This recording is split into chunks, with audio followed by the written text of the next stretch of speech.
সকলকে শুভেচ্ছা এবং অভিনন্দন জানিয়ে আজকের ভিডিওটি শুরু করছি। আজকের ভিডিওর আমাদের মূল আলোচনা আমাদের যে 49তম যে স্পেশাল বিসিএস অর্থাৎ 49তম স্পেশাল যে সাধারণ শিক্ষা ক্যাডারের যে বিসিএস, এই বিসিএস এর যে সার্কুলার, এই সার্কুলার আজকে প্রকাশিত হয়েছে। তো চলুন আমরা সকলে এই সার্কুলারের টু জেড আমরা আলোচনা করি এবং কোন সাবজেক্টে কতটি পদ, কি বিষয় সাবজেক্টে আমাদের সার্কুলারে কি কি নির্দেশনা দেওয়া হয়েছে সেগুলো আমরা একটু দেখি কতটি শূন্যপদের তালিকা আছে। ওকে, তো ভিডিওর মূল আলোচনায় চলে যাওয়ার আগে আপনাদের কাছে অনুরোধ, আপনারা যদি আমার ইউটিউব চ্যানেলে নতুন হয়ে থাকেন অবশ্যই সাবস্ক্রাইব করবেন। কারণ আমার এই ইউটিউব চ্যানেলে আমি আইসিটি বিষয়ক অর্থাৎ আইসিটি সাবজেক্টের সকল তথ্য এবং আমাদের পরীক্ষার যে প্রস্তুতি এই বিষয়ে হচ্ছে আলোচনা করে থাকি এবং ভিডিও আপলোড করে থাকি। প্রথমে যদি আমরা দেখি যে বাংলাদেশ সিভিল সার্ভিস সাধারণ শিক্ষা ক্যাডারের নিম্নোক্ত শূন্য পদ সমূহ প্রতিযোগিতামূলক 49তম বিসিএস এর বিশেষ পরীক্ষা 2025-এর মাধ্যমে পূরণের জন্য যোগ্য প্রার্থীদের নিকট হতে অনলাইনে আবেদনপত্র আহ্বান করা হচ্ছে।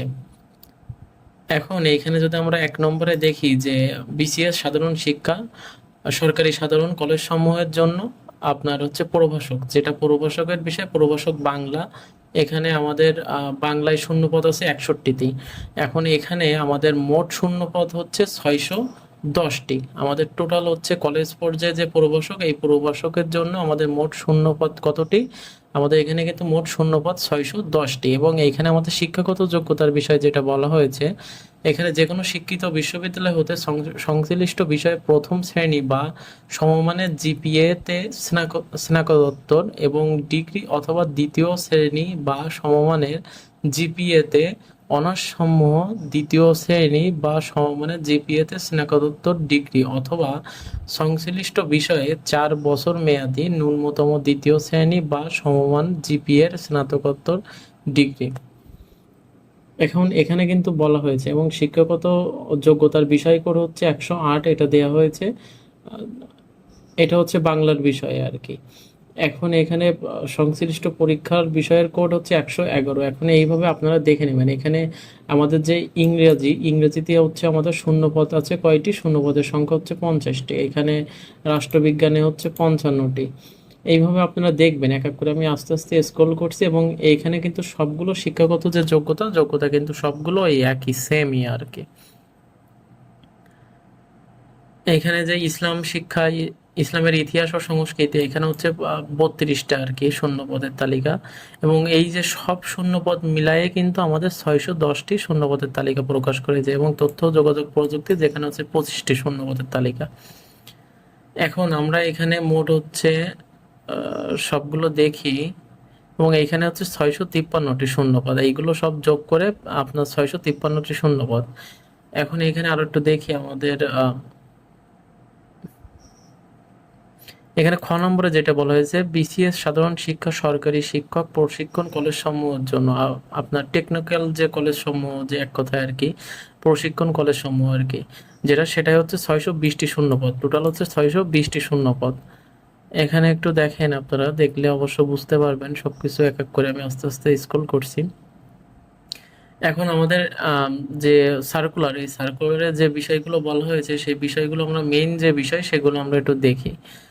এখন সেগুলো যদি আমরা দেখি তাহলে এইখানে আমাদের আবেদনের শুরুর তারিখটা আমরা দেখি একটু। আবেদন কবে থেকে আবেদন করা যাবে? আবেদনপত্র পূরণ এবং ফি জমাদানের শুরুর তারিখ 22/7/2025। আপনারা 22/7/2025 তারিখ থেকে আবেদন করতে পারবেন। এবং আবেদনের যে শেষ সময়, আবেদনপত্র জমাদানের শেষ সময় হচ্ছে 22/8/2025। অর্থাৎ আমাদের কিন্তু 1 মাস আবেদন করার জন্য আমরা সময় পাচ্ছি। অর্থাৎ আবেদন শুরু 22/7/2025 এবং আবেদন শেষ 22/8/2025। আর এখানে আমরা যদি কিছু দেখি,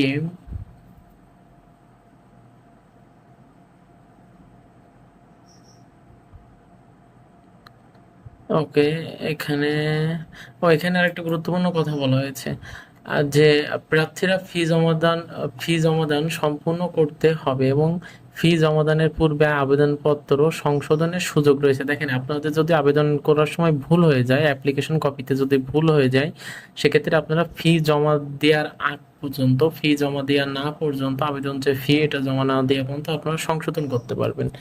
এবং যদি ফি একবার জমা দেওয়া হয়ে যায় তারপরে কিন্তু আপনারা সংশোধন করতে পারবেন না।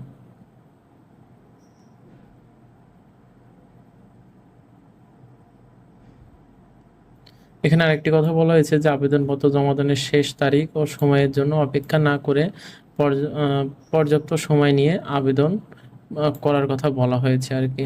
এখানে বয়স সীমার কথা যেটা বলা হয়েছে 1/7/2025 খ্রিস্টাব্দ তারিখ প্রার্থীর বয়স 21 থেকে 32 বছর হতে হবে। দেখেন এখানে কিন্তু আমাদের বয়স সীমা দেওয়া আছে, এই বয়স সীমা কিন্তু 32 বছরের বেশি কেউ আবেদন করতে পারবে না।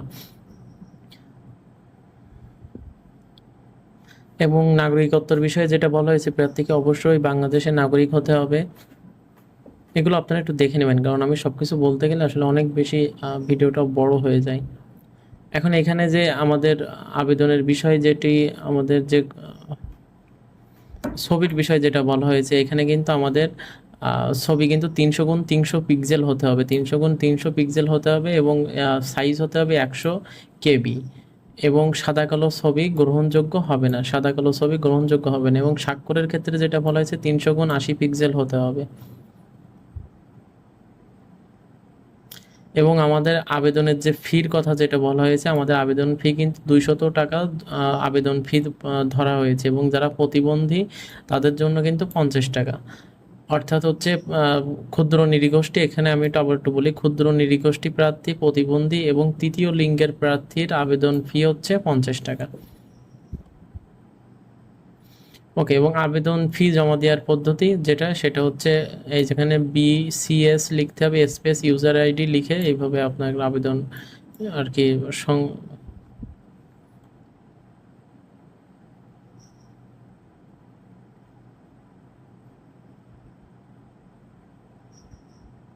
দেখেন এখানে যেটা বলা হয়েছে, কোনো প্রার্থী ফি জমা দিয়ে চূড়ান্তভাবে অনলাইনে আবেদন করার পর পুনরায় অনলাইনে আবেদন করতে পারবেন না। কোনো প্রার্থী মিথ্যা ভুল তথ্য দিয়ে ফর্ম পূরণ, যদি কোনো প্রার্থী আর কি যেটা বলা হয়েছে, যদি কোনো প্রার্থী মিথ্যা এবং ভুল তথ্য দিয়ে ফর্ম পূরণ করে থাকে তাহলে সেটা আবেদন ফর্মটি বাতিল হয়ে যাবে। এখানে আর আমাদের যে পরীক্ষার বিষয়ে যেটা বলা হয়েছে, যে এখানে লিখিত পরীক্ষা MCQ টাইপের আর কি লিখিত পরীক্ষা হবে। আমাদের মনে হয় খুব সম্ভব 200টি MCQ থাকবে, আমি যেটা আপনাদেরকে বলি একটু।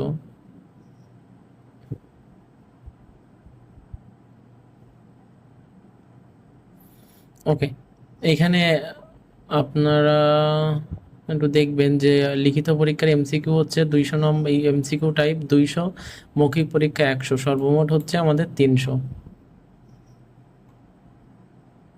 ওকে, এতটুকুই ছিল আজকের ভিডিও, এবং নেক্সট ভিডিওতে আমি আপনাদের সাথে সব কিছু আলোচনা করব।